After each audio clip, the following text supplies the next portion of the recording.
one of the things that some people tend to think is it's sort of these fly-by-night lenders that went out of business, but there were a lot of fly-by-night lenders, but of course they were actually making the loans and then they were selling the loans to the big guys, either to bigger lenders like AmeriQuest or Countrywide, or just straight to Wall Street to some of the biggest companies, investment banks. So who are these investment banks? I mean, what are we talking about when we talk about the big companies that bought subprime loans? Well, the leaders were, many of the leaders for many years, were Bear Stearns, Lehman Brothers, Credit Suisse, Citibank. They were buying these loans, and securitizing them and selling them to investors, and the money just sort of flowed around because they would extend lines of credit to the lenders, so the lenders would have the money to make the loans to the borrower, and then they would make the loan, and then they would take the loan and sell it, and it was just sort of like a circular thing. The money was coming in and going to Wall Street and then coming back and going to Wall Street, and everybody along the way was taking a substantial cut. So folks were making lots of money. Right? Lots of money was made in a way.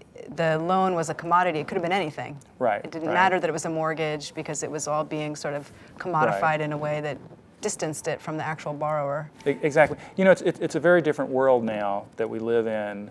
A generation or two ago, it used to be, mortgage was a pretty simple thing. You've got a mortgage from a local lender, local bank.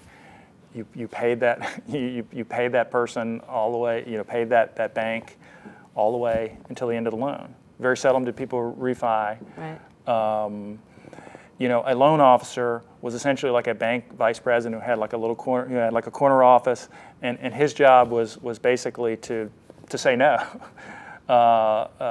Look at your look at your financial history and determine whether or not you were gonna be able to make that loan. Now there were some problems with that because there were times when I think the lending standards were too stringent, and there was a lot of discrimination against minority borrowers. So we don't want to go back there. It's not like hearkening for a day when lending was fair, but certainly the underwriting was sound. Yeah, it was right. And now, in this new era, a loan officer was no longer a bank VP. It was a 23-year-old kid, who had been working as a salesperson at Radio Shack or somewhere else, and gets hired, and basically they're a telemarketer. They say, we need you to make 100 contacts a day. We need you to book X number of applications. If you don't close 8 loans, 10 loans, 12 loans, 15 loans a month, then you're out the door. And the turnover at these places was incredible. I mean, people would say, I worked there.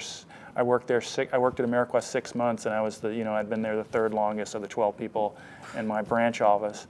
And the term that keeps coming up again and again with these loan officers, the people who actually were selling the loans, is boiler room. And as a matter of fact, in the case of AmeriQuest, they showed that the sort of Vin Diesel, Ben Affleck movie, Boiler Room, which is about sort of a scummy stock salesman.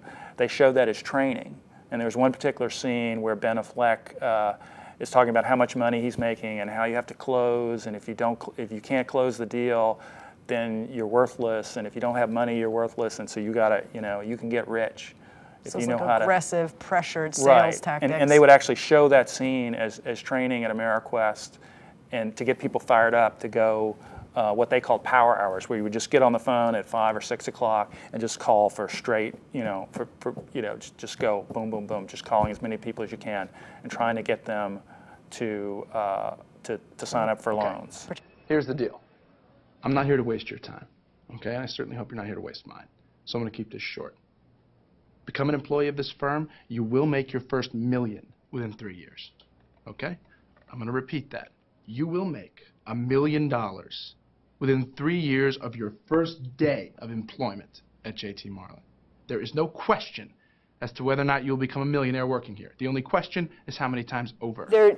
There's another big myth out there that particularly, in the 90s and even into this decade, that there were a lot of people out there flipping houses. There's a show, Flip This House, and that it became kind of a a faddish thing to do, and that's who's being harmed by the foreclosure crisis. Can you speak to that myth? Right. Well, I mean, there certainly were some people who were doing that. I think the San Francisco Chronicle recently did a study, and they found about 20% of the subprime loans were sort of investor loans. In other words, people buying the homes not to live in them, but either as rentals or to flip them quickly.